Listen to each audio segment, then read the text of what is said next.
Hello everyone, I welcome you all. तो जो लोग JKPSI के लिए तैयारी कर रहे हैं उनके लिए एक बहुत ही इम्पोर्टेंट टॉपिक, हम एक बहुत ही इम्पोर्टेंट कॉन्सेप्ट लेके आए हैं ज्योमेट्री का, that is collinear points and non collinear points. तो सबसे पहले हम बात करते हैं कोलिनियर पॉइंट्स की। ऐसे पॉइंट्स, ऐसे तीन या तीन से ज़्यादा पॉइंट्स जो सिर्फ एक ही लाइन पे हमें मिलते हैं, तो हम उनको क्या कहते हैं, कोलिनियर पॉइंट्स। एग्जाम्पल के तौर पे अगर मैं किसी लाइन की बात करता हूँ, मेरे पास लाइन है AB। मेरे पास कौन सी लाइन है? AB लाइन है। AB लाइन में दो पॉइंट्स हम ले रहे हैं, एक हम पॉइंट A ले रहे हैं, एक पॉइंट B ले रहे हैं। इसके अलावा कुछ पॉइंट्स हमने और ड्रॉ किए हैं, जैसे पॉइंट हमने C ड्रॉ किया है, D ड्रॉ किया है, पॉइंट E ड्रॉ किया है, F ड्रॉ किया है।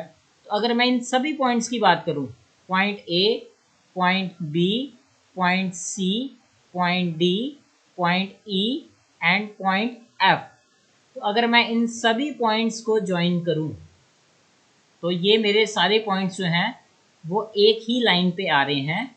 तो ऐसे पॉइंट्स, तीन या तीन से ज़्यादा ऐसे पॉइंट्स जो कि एक ही लाइन पे लाई करते हैं, उनको हम क्या बोलते हैं? उनको कोलिनियर पॉइंट्स बोलते हैं। एग्जाम्पल के तौर पे अगर आपको प्रूव करना है कि मेरे पॉइंट्स जो हैं वो कोलिनियर हैं कि नहीं हैं, तो आपको क्या करना है, उन सभी पॉइंट्स को ज्वाइन करना है।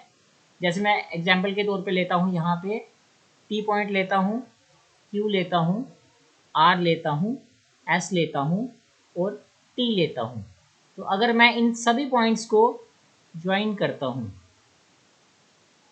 ठीक है, इन सभी पॉइंट्स को मैं ज्वाइन करता हूँ बाय सिंगल लाइन, और ये एक ही लाइन पे सारे के सारे आ जाते हैं। इन सभी पॉइंट्स को मैं ज्वाइन करता हूँ और ये मेरे सारे के सारे पॉइंट्स मुझे एक ही लाइन के ऊपर मिलते हैं। तो इन पॉइंट्स को मैं क्या बोलूँगा? इन पॉइंट्स को मैं कोलिनियर पॉइंट्स बोलूँगा। Another one is non collinear points. Non, non मतलब नाम से ही दिख रहा है, वो पॉइंट्स जो कोलिनियर नहीं हैं उनको हम क्या बोलते हैं? उनको हम नॉन कोलिनियर पॉइंट्स बोलते हैं। जैसे हमने बात की ABCDEF की, कि ये सारे पॉइंट्स जो हैं, या हमने PQRST की बात करी कि जब हम इनको ज्वाइन करेंगे ये हमें एक ही पॉइंट पे मिलेंगे। अब मैं कोई दूसरी एग्जांपल लेता हूँ, मैं पॉइंट लेता हूँ PQRS and T। Okay, this is P, this is Q, this is R, this is S, this is T। अब मैं इन सभी पॉइंट्स को ज्वाइन करूंगा। मैं P को Q के साथ ज्वाइन करूंगा। ज्वाइन कैसे भी कर सकते हैं, P को Q के साथ कर रहे हैं, Q को R के साथ, R को S के साथ, S को T के साथ। तो क्या ये एक ही लाइन पे आ रहे हैं? जी नहीं। अब मैं पॉइंट्स लेता हूं यहाँ पे A, B, C, D and E। तो जब मैं इन पॉइंट्स को ज्वाइन करूंगा,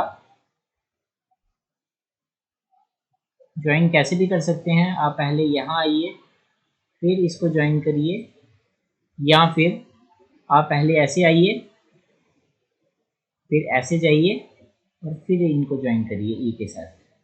तो क्या ये पॉइंट्स एक ही लाइन पे आ रहे हैं? जी नहीं, ये डिफरेंट लाइन पे आ रहे हैं। तो अगर मुझे कभी भी लाइन मेरी थोड़ी सी भी कर्व्ड आ जाती है, ठीक है, यहाँ स्ट्रेट लाइन में ये सारे के सारे नहीं आते हैं, तो ऐसे पॉइंट्स को मैं क्या बोलूँगा? ऐसे पॉइंट्स को मैं नॉन कोलिनियर पॉइंट्स बोलूँगा। तो ऐसे पॉइंट्स जो कि सेम लाइन पे नहीं आते हैं, उन पॉइंट्स को हम क्या बोलते हैं? उन पॉइंट्स को हम नॉन कोलिनियर पॉइंट्स बोलते हैं। तो क्लियर है आई थिंक सबको। तो ऐसे पॉइंट्स, तीन या तीन से ज्यादा पॉइंट्स जो कि एक ही सिंगल लाइन पे हमें मिलते हैं, उन्हें हम कोलिनियर पॉइंट्स बोलते हैं। और ऐसे पॉइंट्स जो कि एक लाइन पे नहीं आते हैं, उनको हम नॉन कोलिनियर पॉइंट्स बोलते हैं। तो आपको क्या करना है? आपको सिंपली पॉइंट्स को ज्वाइन करना है। अगर तो सभी स्ट्रेट लाइन में आ रहे हैं तो कोलिनियर है। अगर आपकी लाइन हल्की सी भी कर्व्ड आती है, ठीक है, तो that means this is non collinear points. तो नेक्स्ट लेक्चर में मिलेंगे एक न्यू जबरदस्त कंसेप्ट के साथ।